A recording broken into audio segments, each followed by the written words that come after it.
Most of you who follow me on social media know that there was a point in my life that I was grossly overweight, extremely overweight. And a few of you have been asking me on the comment sections, na kwa DM, how did you lose the weight? How did you do it? What is the secret? First of all, I hate to burst your bubble. There is no secret to it. But before I actually tell you how I was able to do it after so many years of struggling with obesity, I want us to discuss something that has been bothering me over the past few days. A few days ago, the State House spokesperson took to the podium to address the media on what the president was going to be doing the next few days. And social media went crazy about her appearance, and they started talking about her body. And this is not the first time that I've seen people getting extremely comfortable discussing other people's bodies. Not so long ago, I saw Kiss 100 presenter Kamene post a picture on social media and people coming to the comment section and really calling her some really nasty words. One word in particular I'm not going to repeat because if I do, I'm only making things worse. But as a society, we have become extremely comfortable commenting on other people's body types and how they look like. Oh, huyu celeb na tumbo. Oh, huyu na yeye sijui ni mnono. Oh, huyu ni mwanaume na mpaka ana matiti. Wewe mwenye unaambia wengine wako na tumbo, wewe si binadamu, hauna yako. I'm not saying this because najua watu. No, I'm saying this because I've been there before.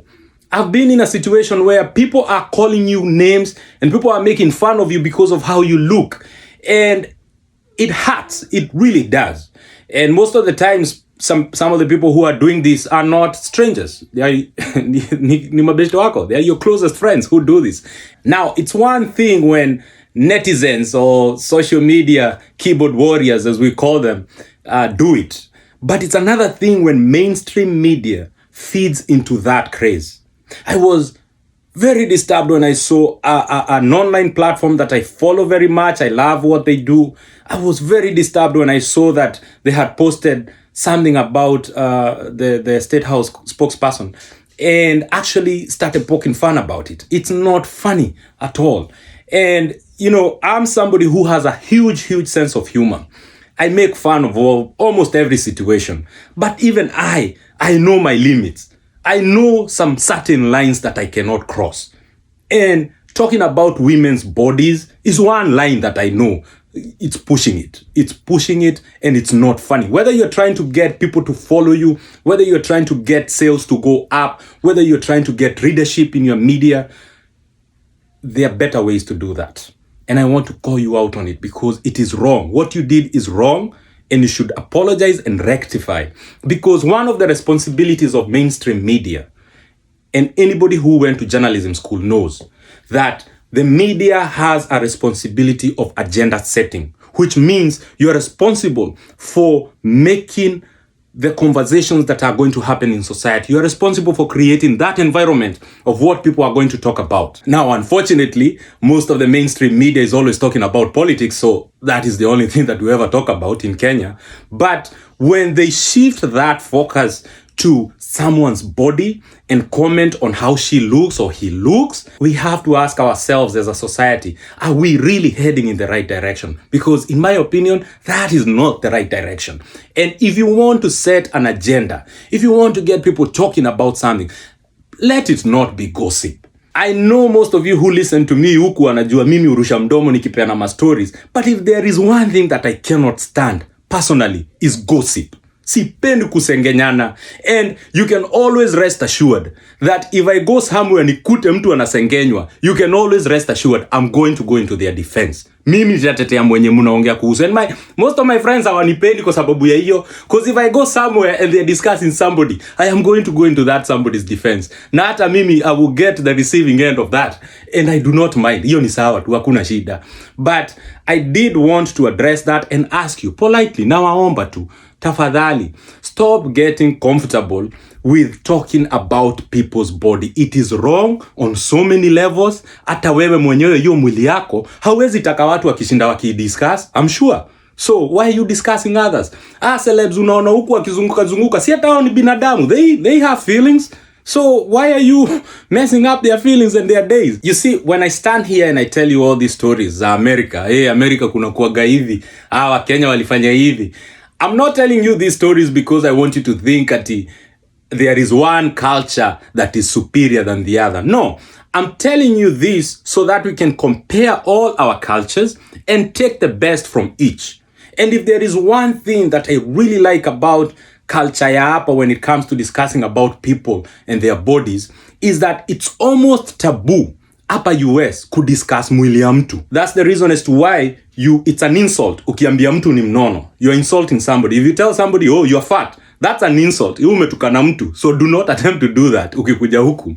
But I do this so that we can borrow the best from each culture. And if there is one thing that I want us to borrow from this American culture, ni hiyo tabia ya kukosa kushame watu kwa sababu of how their body looks and how they are. It's not easy being overweight, and it's not for lack of trying. Watu wengi, myself included, we have tried many things. They have never worked. I was fortunate enough to find something that worked for me, which I'm about to tell you right now when I finish ranting. So talking bad on social media, just because unajua umejificha tu hapo nyuma ya simu, you can say whatever you want and nobody's going to do anything about it. So wewe uko tu hapo unatukanana, nimetukana rais. Unaona watu mahasla nimewatukana. Unaona useleb nimemtukana. Sasa unaona umeshinda. Unaona the internet never forgets. Keep that in mind. And anybody who has watched video fulani nilifanya about Kama, you remember I said that be careful of the toes that you step on today. They could be connected to the ass you have to kiss tomorrow. So, wewe mwenye unajificha tu hapo nyuma ya keyboard unatukanana tu, unaongea vibaya tu kwa comments, do not think siku yako haitafika. And now, watu ongea vibaya kwa video zangu zingine, and I don't mind. You know, you have the right. Music takublock. Wewe tukanana tu hapo. I'm not going to respond to that, but I'm going to see it. And I'm going to remember your face. Wewe endelea tu na huo mtindo. And one day it's going to come and bite you in the ass. You're going to wonder. Utakaa hapo ukishangaa, hey, what just happened? Kama just happened. We have even lost all respect for our elders. Come on, people. Okay, it's okay to discuss political matters.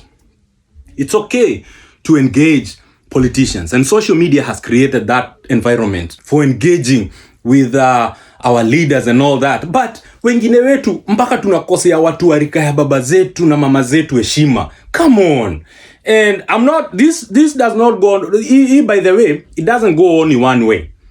Even leaders, some of you have responded with some nasty words when mnasoma comments. Some of you insult. Like I know one particular, sitasema ni nani, but one particular person cannot respond to a comment without insulting people. And I think when you create such kind of a tone when you're a leader, regardless of what status you hold in society, you are not leading people in the right direction. So tafadhali nawaomba tena kwa heshima kuu, hizi tabia za kutukanana kwa mitandao, let's be better than that as a people. Let us be our brothers and sisters keepers. Tuache hizi tabia za aibu ndogo ndogo. Haya, nimemaliza makasiriko sasa nimefurahi. How did I lose my weight? Well, it was a very, very difficult process because throughout my 20s, I've always been overweight. Since nikuja America, nilirarua hizo mabaga bila huruma. So I added so much weight and I had been trying so many things, nothing worked. And I remember, I think it was 2018, about 2 years ago, almost 3 years ago now. Nikakanyaga scale. I stepped on the scale. Nikaona ile weight imechapa. I was almost 130 kilograms, which is close to 300 pounds as America. And I decided, no, this was it. Sitaongeza weight ingine. And I made a decision sometime in April 2018 to cut down my work schedule because I was working too hard. Nikasema, you know what, let me take a step back. My business took a hit, no problem. But I concentrated on my body for almost 2 years. So what did I do? I went back to the basics. I went back to something that I love to do. And that is my number one lesson. When it comes to exercise, most people try what they hear has worked for others. Oh, huyu alikimbia aka lose weight. Oh, alitumia treadmill. Oh, alifanya nini. Everybody is unique. What is going to work for me is not going to work for you. It might not work. So for me, I love to walk. Napenda kutembea. I love to walk everywhere. Sasa mimi nikaanza kutembea kila mahali US.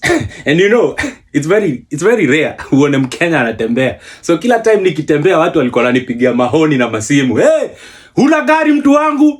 Nikupeleka kwenye unaenda. But after a while they got used to me seeing me out there walking around like a madman. And I would take long walks, about 2 to 3 hours every single day without fail, 7 days a week. Naamka asubuhi, nachapa walk yangu ya 3 hours.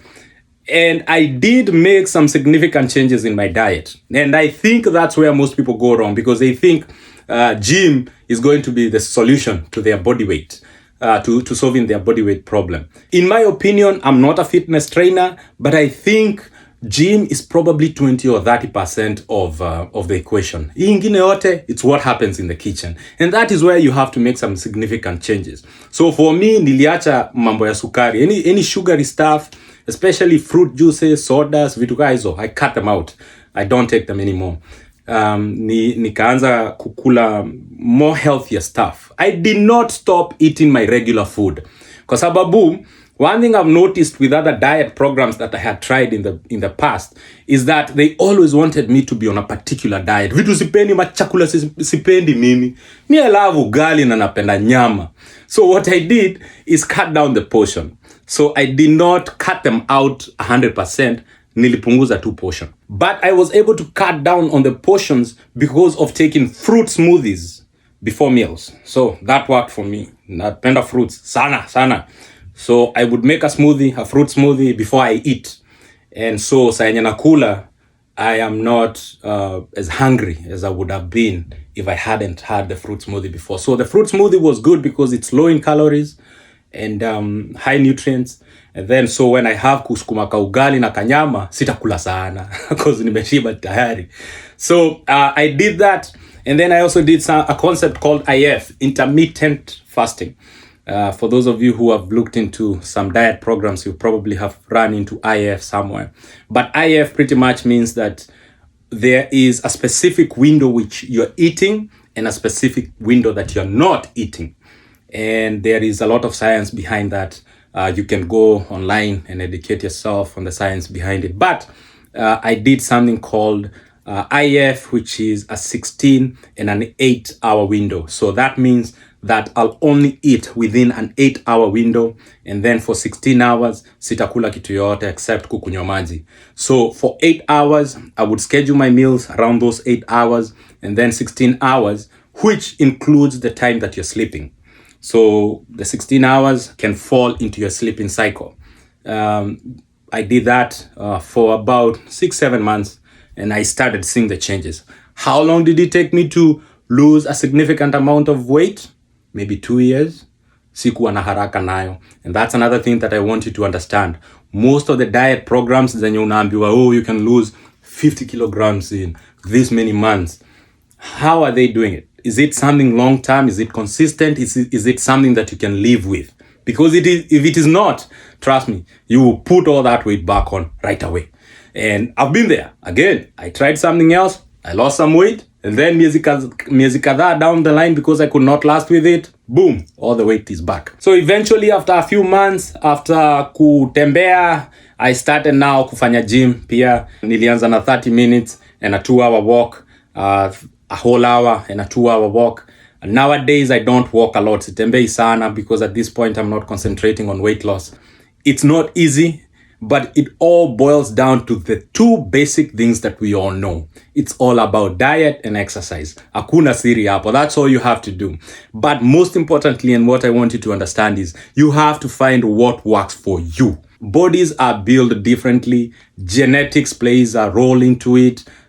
Culture, your location where you're living, everything comes into play. So you have to find something that is going to work for you long term. Nimemaliza kupiga kelele sasa.